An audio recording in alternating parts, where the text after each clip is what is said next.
Hi, I'm Limbercrackle. Forsterus. Icken Fark. It's a Norwegian last name. Don't make fun of it, or I'll kill you. How about it? A few announcements right now, right off the bat. Guys, new Zweihander album. It is going to be extremely heavy. I decided, you know what? This month I'm just going to sit down and write 6 really heavy songs. I've been doing like the synthwave stuff, writing 6 really heavy songs because I've been feeling heavy music lately. And that's going to be available on October 31st. Demon Slayer is the name of the album. And yeah, it's probably going to be one of the heaviest things that ever incorporated any chiptune sounds. It's technically fake bit because I'm using like real drums and stuff, or real drum samples. That's one announcement. Second announcement. Next week is going to be Keyboard Week. The hell was that? Oh, yes, so we have lots of keyboards that we're going to be talking about next week. Watch for a new keyboard video almost every day, except for the days that we don't have one. I actually went to New York last week to learn about Synology NAS technology, and holy mother of God, I'm switching the office over to that as soon as possible. Videos on that very soon. Free NAS is still going to be my recommendation for people who are on a tight budget or need something for the home, or people who like to tinker and that sort of thing. But for people who just want to put something into a back room and let it work so they can get their other work done, like I really want to do, like making music and stuff, Synology is going to be my new go-to choice. It's really impressive stuff. So that's going to be coming up. Stay tuned for that. We'll do our entire office upgrade toward the end of the month. Got some artificial intelligence stuff to talk about. So it looks like after artificial intelligence took a look at the modeling industry, it took about 12 seconds, and artificial intelligence knew everything it needed to replace regular models. That's it, just 12 seconds, and then artificial intelligence can replace models. Right here, what's actually happening is artificial intelligence looks at clothing and then quickly generates a human figure that will fit that clothing and show you what it'll look like. And the next step for that is be like, okay, let's take your measurements or your body composition, and then we can show you what you are going to look like in those clothes. But I guarantee you, the clothing manufacturers are not going to want that. That's why they hire these rail-thin models to show off their clothing, because as soon as you put it on, you're going to be like, oh, it's not the same. But anyway, artificial intelligence can replace models in a matter of just a few seconds. Yeah, just modeling industry, your days are numbered. Now this one's about video games. We're putting it at the beginning of the show because the implications are farther reaching than video games. So Unity has been working on some actual machine learning algorithms instead of just the standard AI. Like when you're playing a game and you hear the term AI, what they mean is that here are the series of if-then sentences that we have created for this non-player character in the game. It's not real artificial intelligence. They're just running through algorithms. It's just saying like, hey, if you jump on this guy's table, he does this. Hey, calm down, you. Or if you shoot a guy that's one of your friends, he'll be like, watch it, buddy. Watch it, buddy. Watch it. So that's what's going on. With actual machine learning, well, the sky's the limit. And the limits are not just in video games. First off, just to show off the technology, they have artificial intelligence here in the Unity engine learning to balance a ball on a platform. At first, it just falls all over the place, but after 30 seconds, let's cut forward here. After 30 seconds, look at that. The machine learning knows what's up, and this is not programmed. It is just simply, I mean, it's programmed machine learning, but it's not like they haven't programmed it to how to balance the ball. It's just doing it. So here are the implications beyond video games. Beyond video games, we're talking like creating virtual environments for people to come in and test out, you know, whether it's a self-driving car, whether it's a physics simulation, and they want to test out their robot inside the physics simulation. There's a lot of things you can do in this virtual environment, and that's what Unity is going to be doing with it outside of video games. Now, in video games, if people get their hands on real machine learning, we can have more lifelike opponents in video games.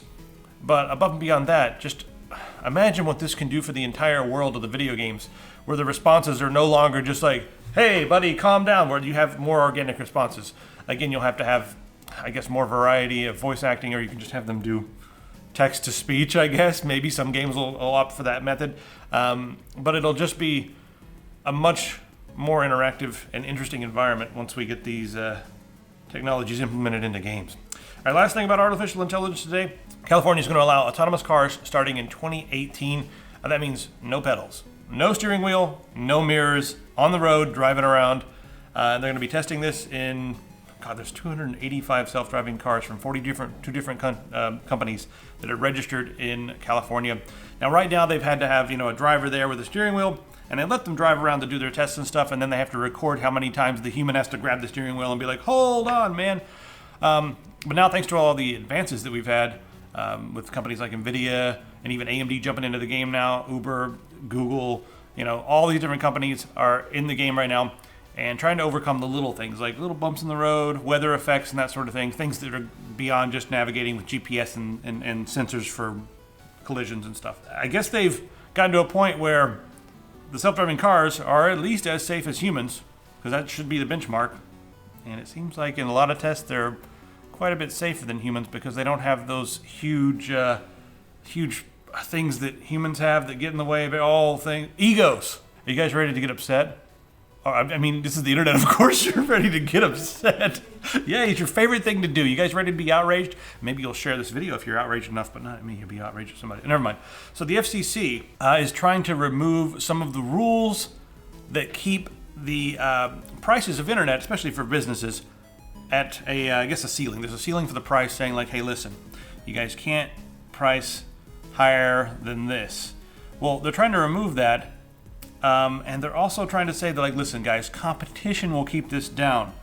So one thing is, like, there's not a lot of competition. So, yeah. But here's another thing that the FCC is trying to say. The FCC is trying to say that in markets where competition is there, they can remove the price ceiling and just let people price at anything they want. So, because, hey, listen, there's competition.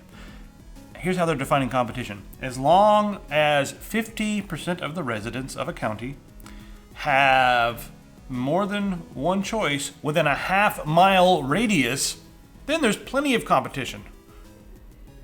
So if I move in here, and as long as half-mile away there's another company, then there's fair competition. What? What? Whose glasses did I put on this morning? And is this scotch or coffee? It's, of course, like right now, what's going on is the current FCC has been going through and dismantling just about everything that protects the people, and are doing everything they can to reword things to justify their ridiculous decisions to support the ISPs. I mean, it's beyond ridiculous. Of course, this is going to have to go through court, and of course, it's going to be fought pretty hard, but that's just one thing. Oh, God, I can't even get into this. We don't have a lot of competition as it is, and being able to say that the entire county is eligible for just a free-for-all when it comes to pricing, that's going to damage tons of small businesses. In fact, it may put some of them out of business because Comcast already charges upwards of like $2,000 to $3,000 for gigabit in a lot of the markets around the country. Can you imagine if they say like, okay, well, Comcast, you no longer have a data ceiling, and they know that this part of town, there's a lot of little IT companies that rely upon high-speed infrastructure, and they don't have any choices. But since, hey, there's some choices a half mile away, there's fair competition, Comcast can go in there and be like, all right, your prices are now $8,000 a month. And the business is going to have to make the choice of like, well, do we give Comcast 99% of what we make, or do we go out of business? What do we do? So it's kind of ridiculous. All right, next up. The DOJ has been fighting encryption for a long time. We walked through all the Apple stuff last year with the locked iPhone. And right now, they're trying to, I guess, rebrand the weak encryption. You know, like this, they've said for a long time, we need to get backdoors and stuff like that. They're trying to rebrand that and call it responsible encryption. And this makes a ton of sense if, you know, you look at their point of view, because they've got so many followers that blindly try to justify every stupid move that they do because they love the fact that now they're allowed to be racist and now they're allowed to do it. I'm sorry, guys. I got a virtue signal for you too, buddy. They love the fact that now with this current administration, they can just get away with all kinds of ridiculous stuff, but they have to continue to justify the nonsense. So now people are going to be justifying being like, this is responsible encryption. We've got criminals running around out there. Toe the party line, guys. The government is saying that if you have a phone and it's locked and it's encrypted and there's no way to break that encryption, no backdoor for them, well, that is a law-free zone. That zone is immune to law. So there's some weird parallels here that don't quite add up. If a phone can be a law-free zone where terrorists and everything can just do anything they want because they know that the phone is encrypted and all that stuff, how is that any different from saying like your bathroom, since there's no cameras in there, since we can't monitor you constantly? How's that any different than saying that is a law-free zone? You go in that bathroom, no microphones, no cameras in there, we can't hear you, we can't see you, you're probably doing something evil in there. That's almost the connotation. They want to be able to monitor everyone at the same time. Now, there's a huge parallel here because with a phone, if you install a backdoor, well, the government can obviously get access and see what you're doing.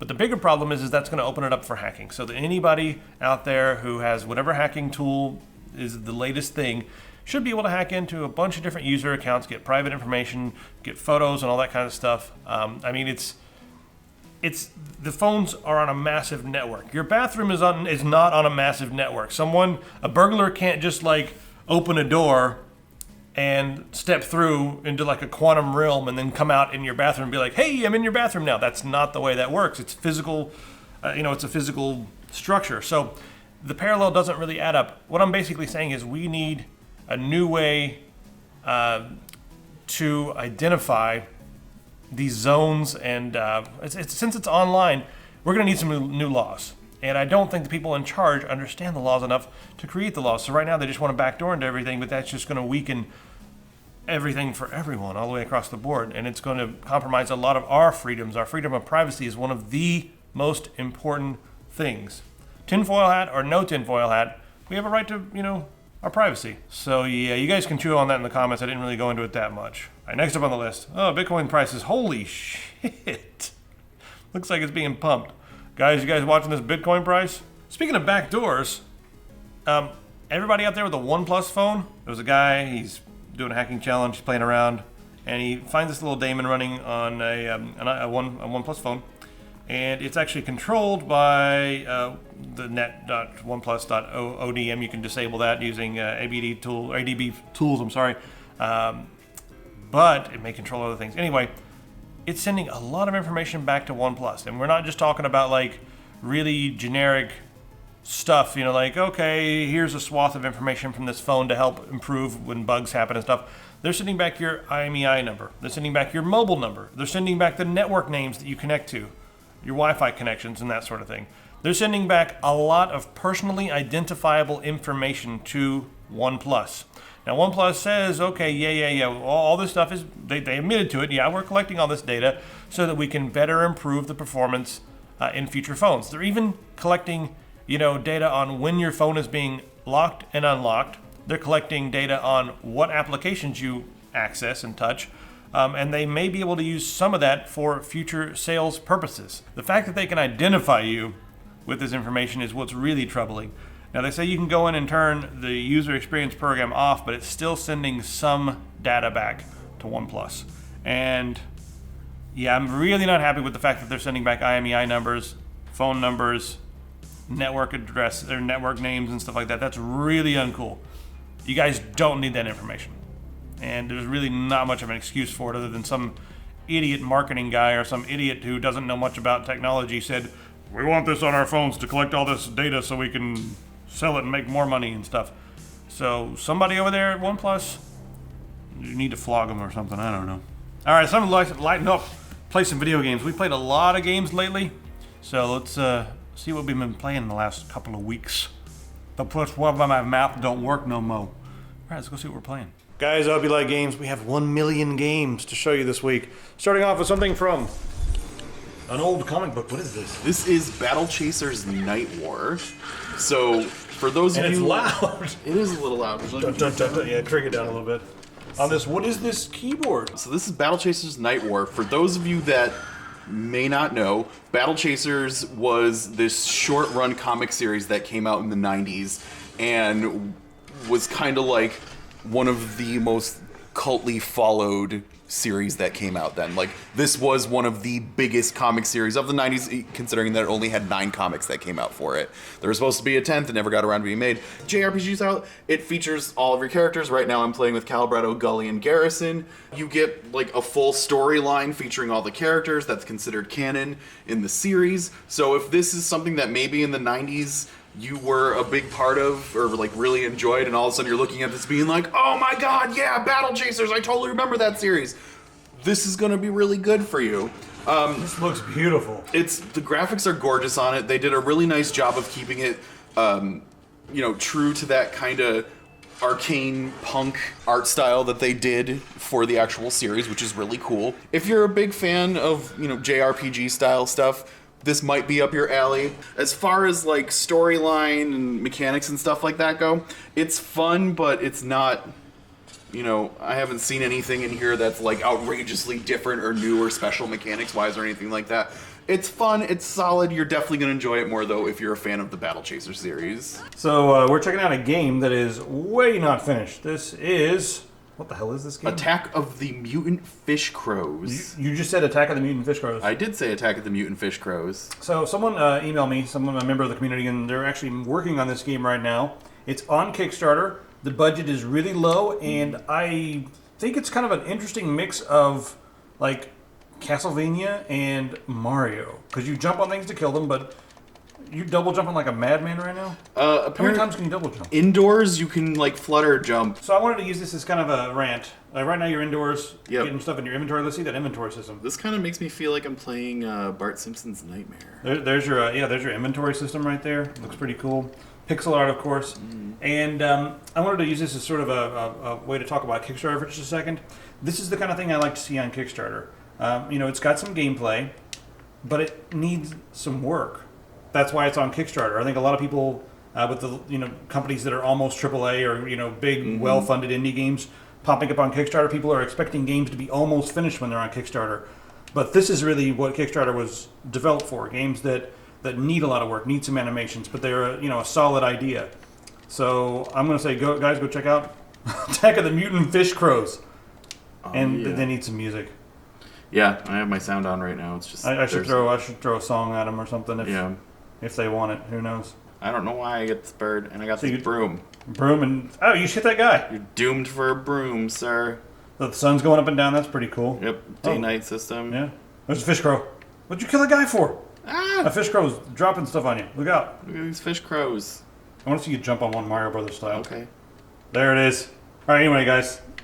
Check it out on Kickstarter. Yep. All right, you guys may or may not know I'm a freaking emulator nut. And a lot of it, I actually, own a lot of the hardware. Even with Zelda, I went out and bought a copy of Zelda just so I could, mainly making the video being like, look, we got a copy of Zelda, Nintendo, leave us alone. But I'm all about supporting the developers. Now, moving aside from that, when you play games on a PC, it's a much better experience. And the latest version of RPC S3, which is the PlayStation 3 emulator, well, they've added support for resolutions up to 10K, and what it does to PlayStation 3 games is unfreaking believable. There we go. Ni no Kuni.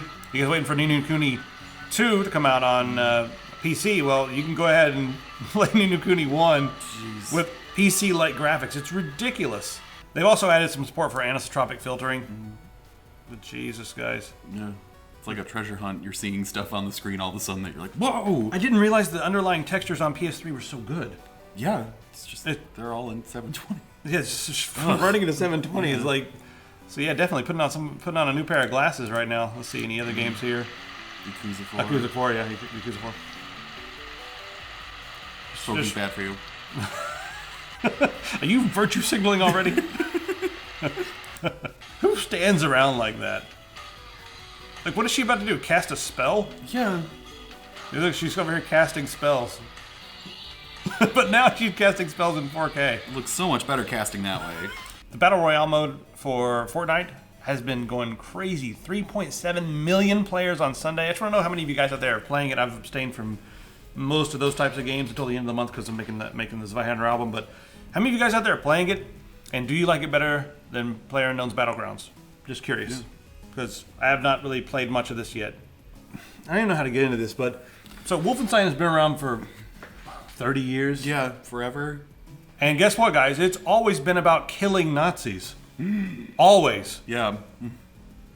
But apparently now, with Wolfenstein 2 coming out, and their tag of Make America Nazi Free Again, Nazis are getting upset about it. Okay, the fact that there are Nazis getting upset means that there's still people who are dumb enough to be Nazis. Yeah. What the hell year is it? 1940? I don't know. Yeah, I seem to recall this time in the 1940s where, like, the entire world went to war with the Nazis because they didn't agree with what they did. Somewhere along the lines, you know, a Nazi was like, you know what? I'm better than everybody else and everyone else needs to die. Like, no, you're pretty much bothering everybody else in the universe. So I know that we're going to get a bunch of comments about how we're, you know, trying to show how great we are by saying we hate Nazis. But then again, it's 2017 and we have to make a video saying, guess what, we hate Nazis because... What the fork? I know it's a touchy subject, but I don't really give too many because if you really think that the best thing about you is your skin color, then what good are you to society? Like, seriously, like, for all you guys who are shocked and continue to be shocked every filthy week, get used to it. That's who we earthen are. Or get the cake off our channel. Speaking of that, loot boxes in video games, OpenCritic has a really cool system. You want to jump into this? Or yeah, OpenCritic is going to start adding like a whole system of when games have loot boxes added to them, and when games are actually capable of being completed without having to pay at any point in time to complete them. Because right now what they're having is they're coming across this increasingly large number of games that are basically designing themselves so that they have to, the player has to buy loot crates in order to complete the game or to complete it with any sort of real amount of time. So what they're going to be doing is they're actually going to be posting like, here's how long it will take you to complete the game without having to spend any money on any sort of loot crates. And is it possible to complete this game without having to spend money on loot crates? We need that level of egregious. Like, how egregious are the loot crates? And we need to actually vote with our dollars. I was really, really looking forward to Shadow of War, but now I'm going to wait for it to go on sale for like $10. I'm not paying that much for a game that requires me to do all this loot box nonsense. I look forward to picking it up 3 Steam summer sales from now. Yeah. Or unless we can talk the developer into sending us a copy, which I won't feel bad, and I'll play it and talk about it and talk about what's good, and then talk about this loot system. So apparently in Shadow of War, the way that their loot system is you can beat the entire game without actually having to pay for anything. However, toward the end of the game, in order to beat it, you have to open these loot boxes to get certain really powerful orcs to progress in the game. And if you don't have a powerful enough team, you can't progress in the game. And all these loot boxes are randomized, and the harder to get characters are, the more powerful characters are harder to get. Basically, they're trying to create the situation where you're like, screw it, I'm buying the stupid thing. I want to beat the game. I've played this much. The game has awesome combat. I really just want to beat the stupid thing. So they're frustrating you to the point of spending more money. What kind of a heinous cash grab is that? And this is only the beginning because we have so many other games like Forza coming out that was just plagued. Battlefront 2. The loot boxes are getting out of hand. You know, it feels like, oh, well, we have to do this to make more money and stuff like that. Meanwhile, like, Cuphead, a complete game in and of itself, has been selling tons and tons of copies without the need to be like, oh, no loot unlock boxes. this special blaster for an extra $1.99 or anything like that. It's a complete game. Holy shist. Unlock the Mega Hand or something. Yeah, like, how novel. A complete game in and of itself. My God. All right, guys. That's pretty much the show for today. Yeah. T-shirt of the month will be back starting in November. So get ready for the T-shirt of the month to be back. I'm ready. I think the first one's going to be a Damon Slayer shirt for the new Viander album, but that means it's going to be ridiculous and over the top. But be ready for the shirt of the month coming back. This was a shirt of the month. That's not. But this is an old shirt of the month. So this is just a Joe-ass shirt of every day. every regular day. Shirt of all the time. Yeah, that one needed to be all the time, though. It was appropriate for that Nazi conversation. Yeah, right. Guys, rise above it. And check out the hardware, for sure. Got the new Fennec stuff on there. Keyboard Week next week. Stay tuned. All right, guys. Yeah. We'll see you in the comments. Bye. Except for you. I don't want to see you in the comments at all. Dave. Cut this together very crudely.